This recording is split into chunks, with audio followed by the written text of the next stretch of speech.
I mean, is the feeling what you anticipated? Bro, it's unreal. Like, I see my brother win a championship, and I watched him, and I cried when he won a championship because I was so happy for him. And he told me he told me how it felt, but I couldn't feel it for myself. Right. This morning he called me. He said, "By 10 o'clock tonight, you're gonna be a champion." Wow. And he's here. And he's here. On the field. He's on the field the whole time. I saw him before pregame. I love my brother. Some people may not know. Tell them who your brother is. My brother's Michael Bennett from the Seahawks. Yes. I'm a champion. No one can take that from me. There are a lot of people counting me out. I got traded this year. You come to New England to win, not for the checks. Well stated. Marty, midway through the third quarter, it didn't look like you were going to be putting a ring on your finger. Be honest, when it was 28-3 with 3 minutes to go in the third quarter, you were thinking what?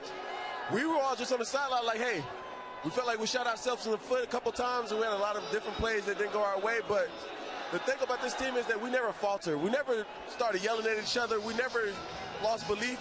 The whole game, we just felt like we were going to get it. We felt like they weren't that far ahead. Like, 21 points wasn't enough. I mean, we got arguably the greatest quarterback ever to play the game. Ain't no argument. Some people want to argue about different things. Some people like to debate. Nobody up here. Well, I just played with the GOAT. You know what I'm saying? I'm the black unicorn, and the GOAT hangs out. We need to build a ranch. Marty, black what was said at halftime? That's what I want to know. What was said at halftime? That's the thing. Only thing that was said at halftime was just adjustments. There was nobody giving no team speeches. What was the adjustment? Well, we felt like we had to get the ball. We fumbled, ball security. Right. You know, we want to get ball upfield, make a couple more plays. You know, we had a lot of penalties that we didn't want, but it was a lot of man-to-man, so we made a lot of man-to-man adjustments. We thought they were going to run a little bit more cover 3, cover 6, and they did in the second half because they were gassed. Yeah. We knew when we came in that they were getting tired at the end of that second quarter. We just wasn't able to put the points on the board that we needed. So we felt like when we came back out that we were going to keep our foot on the pedal, and eventually they was going to wear down, and they did.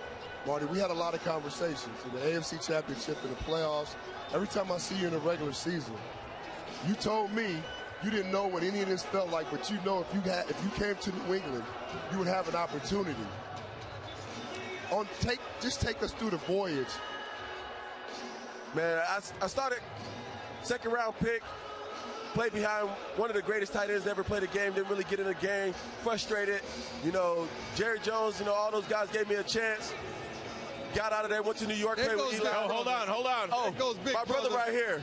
Woo, look at that. Hey, make sure y'all go to Football Marty 88 and get y'all hoodies right now. Mike, you got to ring, baby. How does it feel to see your brother? I always knew they was going to win the game. I told Trent Different up there, I said they're going to win by a touchdown. So I'm just super excited for my brother to feel this moment. Everything you do in the sport is to get here. If you ain't trying to be a champion, you ain't trying to do nothing. And I'm just happy for him, man. I can't say it in too many words, man. I'm just happy for him. Champagne on you. Champagne. I already bought 100 bottles already. Hey, let me tell you something, man. I don't want you to take this lightly. This is a beautiful thing.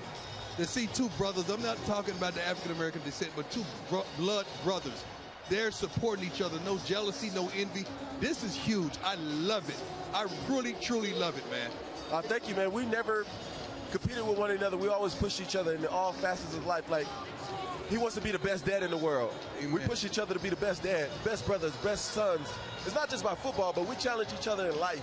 And I think that's the biggest thing. Like, if they made a movie and they got, like, the ultimate big brother in the movie, that's what Michael would be. I love that, man. And so, like, I think, like, today, like, even my whole journey, when I was, like, some teams were calling the different teams I go get traded to, he's like, hey, you go to the Patriots, you got a chance. And I was like, I was at Disney World, which I probably will go again. Now, when they traded me, I was at Disney World, so I might as well go to Disney World to finish up the season. Hey, Michael, so we just asked Marty about being down 28-3. As a brother who cannot do anything on the sidelines other than watch his buddy struggle, what were you thinking? Like I said, I knew they was going to win the game, man. Even when they were down 28-3. I said, ask Trent Different. We argued up there. I said, man, they're going to win this game by a touchdown. I believe when you got greatness around you, greatness never falters. They know that they can win. They stuck to the game plan. They didn't change it, kept doing what they could do. He started chipping on the outside. Amendola started catching the ball, and Brady just did what he does. Okay, you played against Brady in a Super Bowl.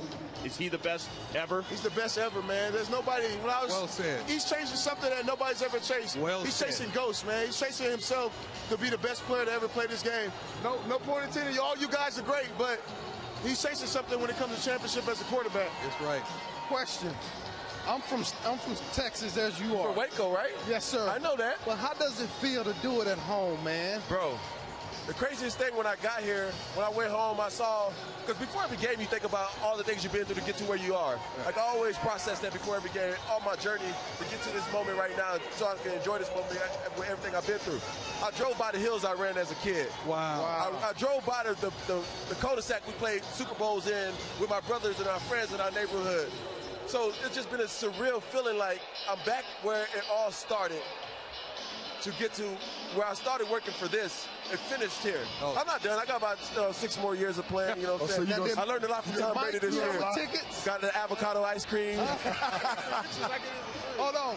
No, did Mike help with tickets, buying Super Bowl tickets, or you paid for them all? I bought his ticket. Yeah, What do you mean? I bought his ticket to the game. Credentials, I got him for free. I'm part of the media. Hey, Mike, Marty said you called him and gave him a special message this morning. Tell us what you told him. When he woke up, I called him. I said, "Good morning, champ." Because that's how you got to have that mentality. I wanted him to know that he was a champion when he woke up this morning. And that when he go to sleep, he'll be a champion still. So, hey, it came true. So I'm just happy for him. The best thing about this, though, is that my whole career, everyone, when you talk about tight ends, no one ever brings me up in the conversation. They got to talk about you. They got to talk about me now. You got to talk about me now. I'm there. There's a lot of tight ends that put up a lot of numbers out there, but they ain't champions. You know why? Because they worry about their numbers. I ain't worried about my numbers. I had a chips. Dwight Freeney. Talk about that. I had a chip. Talk about the sacrifice you had to make in order to fit in here with the Patriots to be a champion. Bro, they told me when I came here, the motto is do your job. When I came here, I'm used to catching 80, 90 balls a year. Yeah. This year, there's games where I got one pass. But you know, my teammates appreciated it the whole game. Like, hey, Tom Brady be like, hey, you're doing a great job chipping. Right. Oh, we need help on Dwight Freeney. I got you, coach. I ain't worried about getting the ball. But when the ball come our way, I'm making a play.